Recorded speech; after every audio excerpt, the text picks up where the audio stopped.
Hi friends, ఇవాళ వీడియోలో మనం 1 మే 2022కి సంబంధించిన కరెంట్ అఫైర్స్ గురించి అయితే డిస్కషన్ చేద్దాం. ఎవరైతే state and central level government జాబ్స్కి ప్రిపేర్ అవుతున్నారో వాళ్ళందరికీ కూడా మన ఛానల్ తరపున వస్తున్న paper analysis, current affairs, additional GK informative videos చాలా యూస్ఫుల్ అవుతాయి. కాబట్టి ఎండ్ వరకు చూడండి. మీకు నచ్చితే లైక్ చేసి షేర్ చేసి ఇలాంటి మరిన్ని అప్డేట్స్ కోసం మన ఛానల్ని సబ్స్క్రైబ్ చేసుకొని పక్కనే వచ్చే బెల్ ఐకాన్ని ట్యాప్ చేసి ఆల్ అనే ఆప్షన్ పెట్టుకుంటే నేను వీడియో పెట్టగానే మీకు నోటిఫికేషన్ రావడం జరుగుతుంది.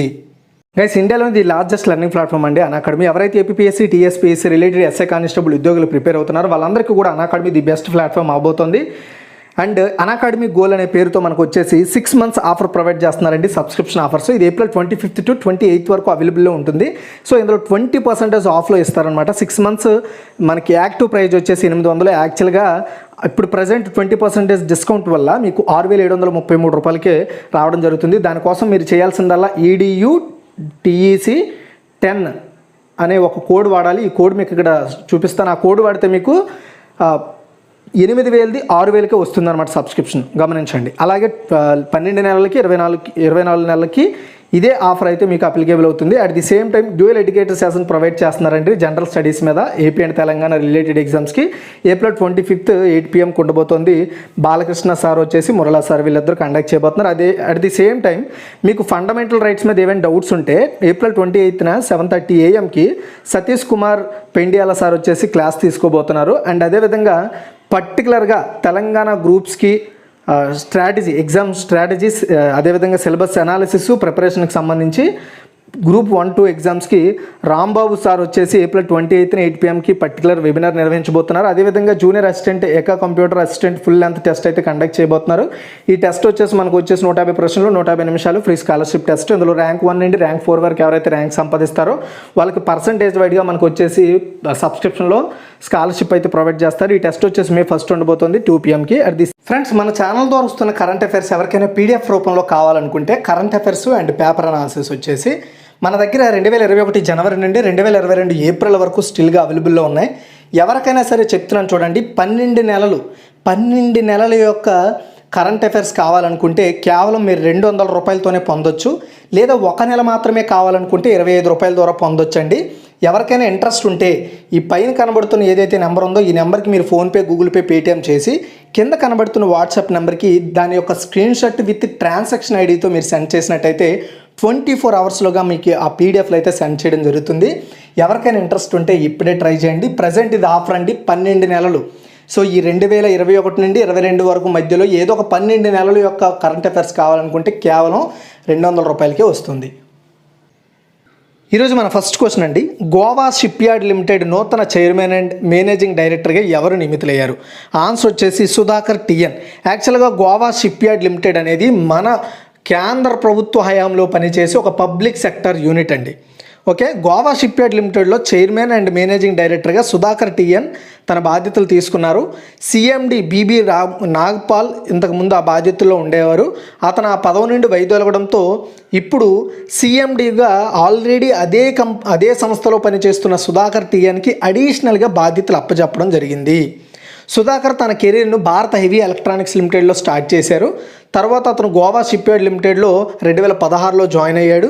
తర్వాత సుధాకర్ కామర్స్లో post graduate and institute of chartered accountants of ఇండియాలో మెంబర్గా కూడా ఉండడం జరిగింది. తర్వాత సెకండ్ వన్, భారతదేశంలో మొట్టమొదటి జీన్ బ్యాంక్ ఏర్పాటు చేయనున్న రాష్ట్రం ఇది. చాలా ఇంపార్టెంట్ అండి. ఆన్సర్ వచ్చేసి మహారాష్ట్ర. చూడండి, మహారాష్ట్ర క్యాబినెట్ ఏదైతే ఉంటుందో అది మన ఇండియాలో ఒక ఫస్ట్ ప్రాజెక్ట్ కింద మహారాష్ట్ర జీన్ బ్యాంక్ని ఏర్పాటు చేయబోతోంది. ఇలాంటి పర్టికులర్గా జీన్ బ్యాంక్ని ఏర్పాటు చేయబోతున్న ఫస్ట్ స్టేటు మహారాష్ట్ర. అండ్ ఏం చేస్తుంది ఇది అంటే ఈ జీన్ బ్యాంక్ మొత్తం 7 అంశాలపై పనిచేస్తుందండి. ఒకటి, సముద్ర జీవ వైవిధ్యం, స్థానిక పంటలు, విత్తనాల రకాలు, అదేవిధంగా దేశీయ పశువుల జాతులు, మంచినీటి జీవ వైవిధ్యం, గడ్డి భూములు, స్క్రబ్ ల్యాండ్ అండ్ జంతువుల మేత భూమి జీవ వైవిధ్యం, తర్వాత అటవీ హక్కు కింద ఉన్న ప్రాంతాల కోసం పరిరక్షణ, నిర్వహణ ప్రణాళికలు, అటవీ ప్రాంతాల పునరుద్ధరణ. అది మీకు షార్ట్కట్లో చెప్తాను. ఇప్పుడు ఫర్ ఎగ్జాంపుల్ మనం ఇప్పుడున్న కాలంలో ఏవైతే జంతువులు కానీ, మొక్కలు కానీ, జీవులు కానీ ఉన్నాయో వాటి నుండి వాటి యొక్క జీన్స్ని సేకరించి ఫ్యూచర్లో అలాంటివి మళ్ళీ డెవలప్ చేయడానికి కావాల్సిన జీన్స్ని దాచి తర్వాత గడిచిన తర్వాతల్లో ఫ్యూచర్లో వాటిని మళ్ళీ తయారు చేసేలా, వాటి శక్తి సామర్థ్యం ఉండేలా వాటిని తయారు చేయడానికి ఈ జీన్ బ్యాంక్ అనేది యూజ్ అవుతుందన్నమాట. ఈ జీన్ బ్యాంక్ అనేది ఓన్లీ జంతువుల గురించే కాదు, మొక్కల గురించి, భూమి గురించి, చేపలు అంటే సముద్ర జీవుల గురించి, అన్ని రకాల జీవజాతుల గురించి వాటి యొక్క జీన్స్ని స్టోర్ చేస్తారనమాట. అది దాని ఉద్దేశం. తర్వాత జన్యు మరియు పరిమాణ నమూనాలను భద్రపరుస్తారు ఆ బ్యాంకులో. చెప్పాను కదా, అవే వాటి యొక్క జీన్స్ని. వాటి పెంపకదారులకు మద్దతు ఇస్తారు. అంటే వాటిని ఎవరైతే ఫ్యూచర్లో పండిస్తారో లేదా పెంచుతారో వాటికి ఈ జీన్స్ ద్వారా వాటిని నెక్స్ట్ లెవెల్ డెవలప్మెంట్ చేసి ఇప్పుడు వస్తున్న ప్రొడక్టివిటీని ఫ్యూచర్లో కూడా మనం అందిపుచ్చుకునేలా ఇది సహాయం చేస్తుంది. ఈ ప్రాజెక్ట్ను మహారాష్ట్ర స్టేట్ బయోడైవర్సిటీ బోర్డు అమలు చేస్తుంది. దీని ప్రధాన కార్యదర్శి అండ్ అటవీ ప్రధాన కార్యదర్శి ఆధ్వర్యంలో కమిటీలు పర్యవేక్షిస్తాయి ఈ బ్యాంక్ని. తర్వాత 3, ఇటీవలే విట్లీ గోల్డ్ అవార్డును అందుకున్న వ్యక్తి ఎవరు? ఆన్సర్ వచ్చేసి చారుదత్ మిశ్రా. చూడండి, చారుదత్ మిశ్రా వీరికి ఎందుకు ఈ వైట్లీ గోల్డ్ అవార్డు వచ్చిందంటే, లైక్ మనం హిమాలయ ప్రాంతాల్లో చూసే ఏవైతే మంచు చిరుతలు ఉంటాయి కదా, ఆ మంచు చిరుత దేశాలలో అలా 12 మంచు చిరుత దేశాల్లో ఈయన ఒక పరిరక్షణగా ఉన్నాడు అనమాట. వాటిని పరిరక్షించడంలో ఈయన చాలా ప్రధాన పాత్ర పోషించాడు. వాటిని ఎలా మనం పరిరక్షించాలి, ఏ విధంగా వాటిని మనము చూసుకోవాలి అనే ప్రాముఖ్యతను ఆ దేశాల్లో ఈయన చైతన్యం తీసుకురావడం జరిగిందనమాట. అండ్ ఇంతకుముందు కూడా ఈయన 2005లో ఈ విట్లీ గోల్డ్ అవార్డును అందుకున్నాడు. ఇప్పుడు మళ్ళీ సెకండ్ టైం ఈ 2022లో ఈ అవార్డును అందుకున్నాడు. ఓకే. అండ్ ఎక్కువగా అతను హిమాలయాల ఎగువ ప్రాంతాల్లో మన దేశంలో చిరుత రక్షణలో స్థానికంగా ఉండే ఏవైతే రిలేటెడ్ సంఘాలు ఉంటాయో, పర్యావరణం కానీ జంతువుల గురించి పర్యవేక్షించే ఏవైతే సంఘాలు ఉంటాయో వాటిల్లో ఆయన పార్టిసిపేట్ చేసి చైతన్యం కలిగించిన వ్యక్తి అన్నమాట. యాక్చువల్గా చారుదత్ మిశ్రా బెంగళూరుకి చెందిన నేచర్ కన్జర్వేషన్ ఫౌండేషన్ సహవ్యవస్థాపకుడు. అండ్ అతను మంచు చిరుతలను రక్షించడానికి మన దేశంలో మొట్టమొదటి ఒక కమ్యూనిటీ పథకాన్ని కూడా స్టార్ట్ చేశాడు ఆయన. అయితే ఇప్పుడు ఇచ్చిన ఏదైతే ఈ విట్లీ అవార్డు వైట్లీ గోల్డ్ అవార్డు ఏదైతే ఉందో ఇది పాట్రాన్ హెచ్ఆర్హెచ్ అనే ఒక ట్రస్ట్ ద్వారా అందిస్తున్నారు. ఇది కొత్త అంటే ఇది బ్రిటన్కి చెందిందనమాట. సో దీని ద్వారా ఎవరైతే కొత్త మూలాధారాలు లేదా దాతృత్వ మద్దతును పొందడంలో ఎవరైతే మంచిగా కృషి చేస్తారో వాళ్ళకి ఈ అవార్డుని ఇస్తూ ఉంటారు. తర్వాత 4th వన్, వెబ్సైట్ ఆధారిత మైగ్రేషన్ ట్రాకింగ్ సిస్టమ్. దీన్ని MTS అంటారు. M means migration, T for tracking, S for system. ఈ అప్లికేషన్ అభివృద్ధి చేసిన భారతదేశంలో మొదటి రాష్ట్రంగా ఏ రాష్ట్రం అవతరించిందంటే మహారాష్ట్ర అండి. చూడండి, ఇండివిజువల్ యూనిక్ ఐడెంటిఫికేషన్ నెంబర్ ద్వారా వలస కార్మికులు కదలికలను ట్రాక్ చేయడానికి మహారాష్ట్ర గవర్నమెంట్ ఇండియాలోనే ఫస్ట్ వెబ్సైట్ ఆధారిత మైగ్రేషన్ ట్రాకింగ్ సిస్టమ్ను డెవలప్ చేసింది. సో ఈ MTS ప్రాజెక్ట్ యొక్క లక్ష్యం ఏంటంటే 18 సంవత్సరాల కంటే తక్కువ వయసు ఉన్న పిల్లలు కావచ్చు, పాలిచ్చే తల్లులు మరియు అంగన్వాడీ కేంద్రాలలో నమోదు చేసుకున్న గర్భిణీ స్త్రీలు వంటి వలస ఫర్ ఎగ్జాంపుల్ మహారాష్ట్ర నుండి వేరే ఎవరైనా స్టేట్కి వెళ్ళిపోయారనుకోండి, అలాంటి వాళ్ళని ఎప్పటికప్పుడు మహారాష్ట్ర గవర్నమెంట్ ట్రాకింగ్లో ఉంచుకుంటుందన్నమాట. సో వాళ్ళని ట్రాక్ చేయడానికి ఈ వెబ్సైట్ని ప్రారంభించింది. దీని అర్థం ఏంటి అంటే, so integrated child development services ICDS యొక్క పోర్టబిలిటీలో వీళ్ళని నిర్ధారించడానికి, ఫర్ ఎగ్జాంపుల్ చిన్నపిల్లలకి ఏవైతే ప్రభుత్వాలు అందిస్తున్న పథకాలు లైక్ అంగన్వాడీలు కావచ్చు, అంగన్వాడీల ద్వారా వస్తున్న పశుపోషణ, ఇలాంటి వాటిని ఇతర ప్రాంతాల్లో కూడా వాళ్ళకి అందించేలాగా ఈ పర్టికులర్ MTS అనేది ఉపయోగపడుతుంది. ఎందుకంటే వాళ్ళు ఏ రాష్ట్రం నుండి వచ్చారు, ఎక్కడి నుండి వచ్చారు, ఏంటి వాళ్ళ డేటా అంతా కూడా ఈ MTS ద్వారా తెలుసుకోవచ్చు. అండ్ ఇప్పుడు మనం చెప్పుకుంటున్న ఏదైతే ఈ ఇంటిగ్రేటెడ్ చైల్డ్ డెవలప్మెంట్ సర్వీసెస్ ఉందో ఈ పర్టికులర్ స్కీమ్ని సెంట్రల్ గవర్నమెంట్ 1975లో స్టార్ట్ చేసింది. అయితే పర్టికులర్గా స్టేట్స్ కంటూ ఏం లేవు కాబట్టి స్టేట్కి పర్టికులర్గా దానికంటూ సపరేట్గా ఈ ఏదైతే మైగ్రేషన్ ట్రాకింగ్ సిస్టమ్ ఉందో దాన్ని మహారాష్ట్ర ప్రభుత్వం ఏర్పాటు చేసుకోవడం జరిగింది. సో ఆ రాష్ట్రం వాళ్ళు ఎక్కడైనా ఉన్నట్టయితే 18 సంవత్సరాల్లో పిల్లలు, తల్లులు వీళ్ళు ఎవరైనా ఉంటే గర్భిణీ స్త్రీలు వాళ్ళని ట్రాక్ చేస్తారు దీని ద్వారా. తర్వాత 5, ఆర్దేశీర్ BK దుబాషీకి కింది ఏ దేశ ప్రభుత్వం అత్యున్నత దౌత్య పురస్కారం అందించింది అంటే పెరు అండి. ముంబైలోని పెరూకు మాజీ గౌరవ కౌన్సిల్గా పనిచేసిన ఆర్దేశీర్ BK దుబాష్ పెరు విదేశీ వ్యవహారాల మంత్రిత్వ శాఖ ద్వారా merit in the diplomatic service of Peru Jose Gregorio Paz Soldan అనే పర్టికులర్ పురస్కారాన్ని ఈయనకి అందజేయడం జరిగింది. ఎవరికి? ఆర్దేశీర్ BK దుబాష్కి పెరు దేశం ఇచ్చింది దీనికి. తర్వాత 6th వన్, ఆయన మన దేశానికి చెందిన వ్యక్తి. ఇటీవల నైపుణ్యాల మంత్రిత్వ శాఖ సాంకేతిక సిబ్బందిని గుర్తుపెట్టుకోండి, నైపుణ్యాల మంత్రిత్వ శాఖ సాంకేతిక సిబ్బందిని నైపుణ్యం కలిగిన వారిని చేయడానికి ఎవరితో జతకట్టింది? ఆన్సర్ వచ్చేసి ఇస్రో అండి. అయితే చూడండి, ఈ స్కిల్ డెవలప్మెంట్ ఎంటర్‌ప్రెన్యూర్‌షిప్ మంత్రిత్వ శాఖ ఉంది. ఎంఎస్డిఈ ఏదైతే మంత్రిత్వ శాఖ ఉందో ఆ మంత్రిత్వ శాఖ పరిధిలో పనిచేసే ఎంప్లాయీస్ ఎవరైతే ఉంటారో అందులో ఒక 400 మందిని సెలెక్ట్ చేసి, అది కూడా టెక్నికల్ మెంబర్స్ని సెలెక్ట్ చేసి వాళ్ళల్లో ఇంకా వాళ్ళ నైపుణ్యాన్ని పెంచడం కోసం ఇస్రో వాళ్ళ కోసం పనిచేస్తుంది. అండ్ ఇది ఒక 5 ఇయర్స్ పాటు ఈ కంబైన్డ్ ప్రోగ్రామ్ అయితే నడుస్తుంది 2 సంస్థల మధ్య, అంటే ఎంఎస్డిఈ డిపార్ట్మెంట్ అండ్ ఇస్రో సంస్థ. దేశంలో స్పేస్ డొమైన్లలో స్పేస్ గురించి, స్పేస్ రిలేటెడ్ ఇండస్ట్రీస్లో ఈ ఎవరైతే ఎంఎస్డిఈ డిపార్ట్మెంట్ ఎంప్లాయీస్ ఉంటారో వాళ్ళకి ట్రైనింగ్ ఇస్తారు. సో అదేవిధంగా కొన్ని కోర్సులు, ఒక ఫ్రేమ్వర్క్ను కూడా రూపొందించి అందులో వాళ్ళని మంచి నిష్ణాతులు చేయడానికి ఉపయోగపడుతుంది ఈ కలయిక. ఎంఎస్డిఈ అంటే స్కిల్ డెవలప్మెంట్ మంత్రిత్వ శాఖ, అదేవిధంగా ఇస్రో. తర్వాత 7th వన్, దేనికోసం Swachh Bharat mission urban 2.0 national behaviour change communication ఫ్రేమ్వర్క్ను ప్రారంభించింది. ఆన్సర్ వచ్చేసి చెత్తరహిత నగరాలండి.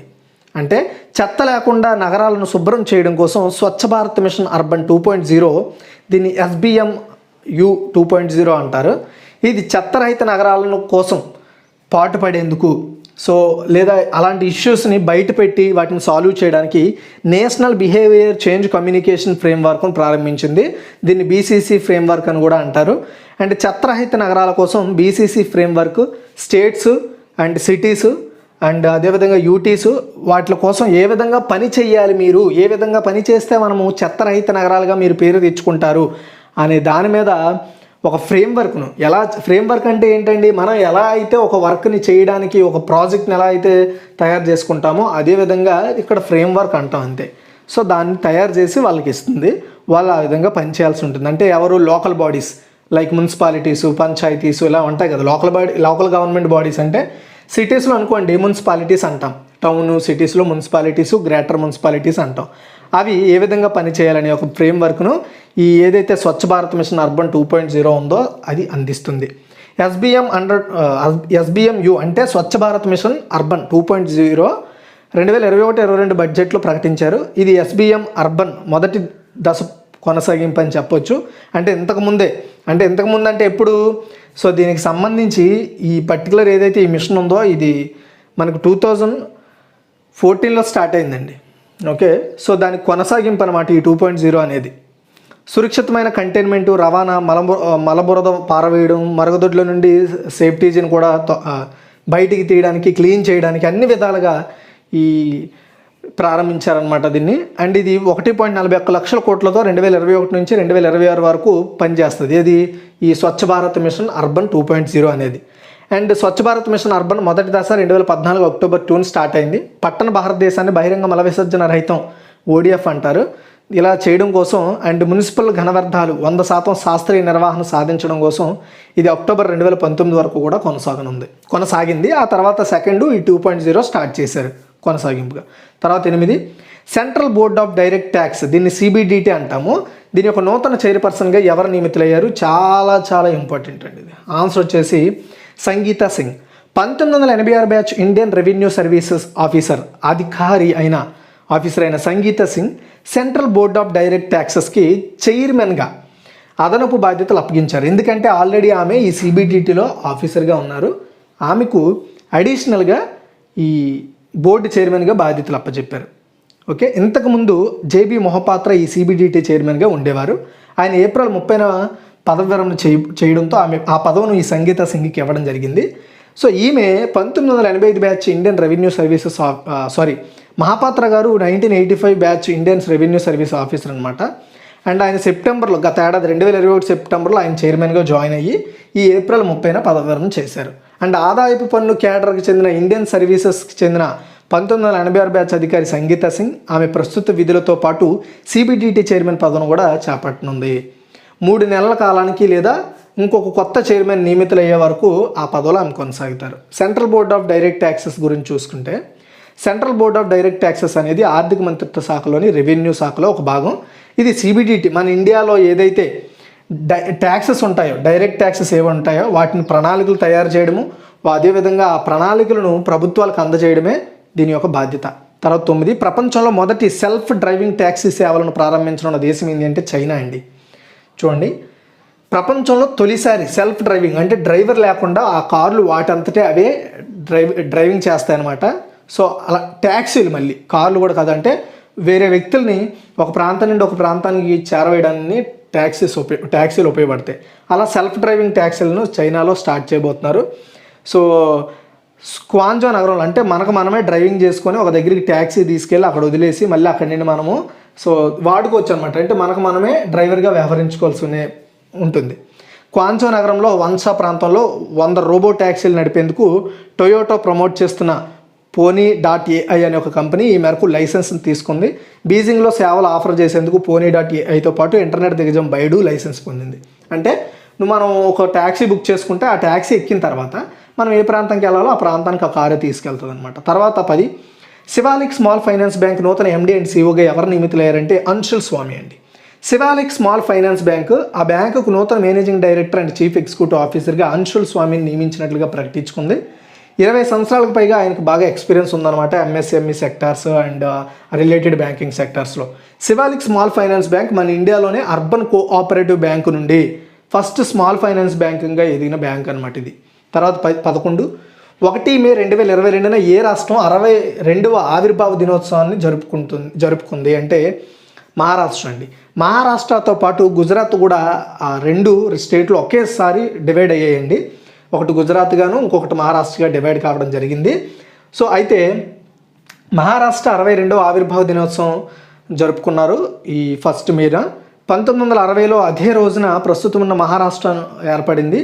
రాష్ట్రాల పునర్వ్యవస్థీకరణ చట్టం 1956 భాషల ఆధారంగా 2 రాష్ట్రాలను డివైడ్ చేశారు. ఒకటి మహారాష్ట్రగా, మరాఠీ మాట్లాడే వాళ్ళకి మరాఠీ రాష్ట్రంగా మహారాష్ట్ర, గుజరాతీ మాట్లాడే వాళ్ళకి గుజరాత్ రాష్ట్రంగా 2 రాష్ట్రాలు అయితే డివైడ్ చేశారు భాషల పరంగా.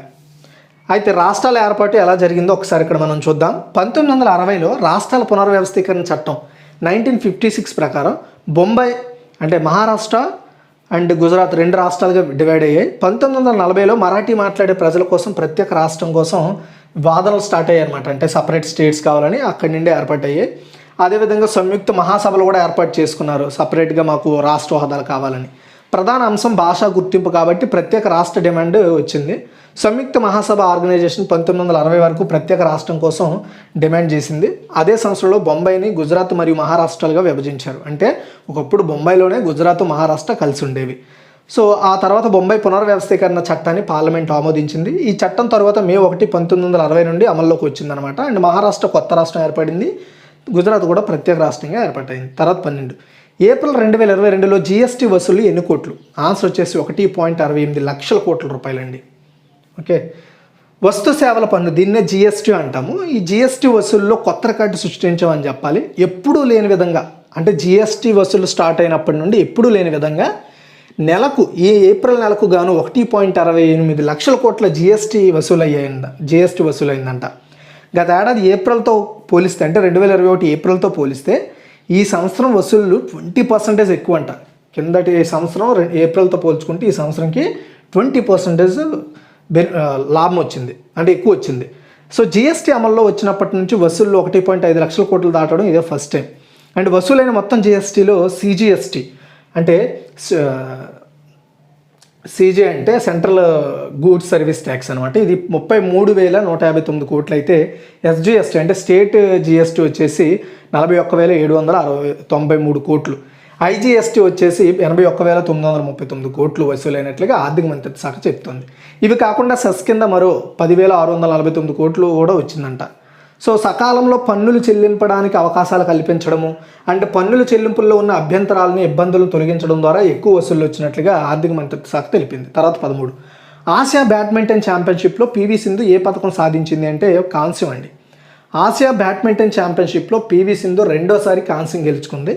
ఇంతకుముందు కూడా కాంస్యమే గెలుచుకుంది, ఇప్పుడు కూడా కాంస్యం గెలుచుకుంది. సెమీఫైనల్లో డిఫెండింగ్ ఛాంపియన్ అయిన జపాన్కి చెందిన అఖేనే యమగుచి చేతిలో ఓడిపోయిందనమాట. లేకపోతే ఆమె కూడా స్వర్ణం గెలిచేది. సెమీఫైనల్ మ్యాచ్లో పివి సింధు 21-13తో ఓపెనింగ్ గేమ్ స్టార్ట్ చేసి అయితే ఆ తర్వాత ఆమె తదుపరి 2 సెట్లను కూడా ఓడిపోయిందనమాట. క్వార్టర్ ఫైనల్లో పివి సింధు 21-9, 13-21, 21-19తో చైనాకి చెందిన బీగ్ జియావోపై విజయం సాధించింది.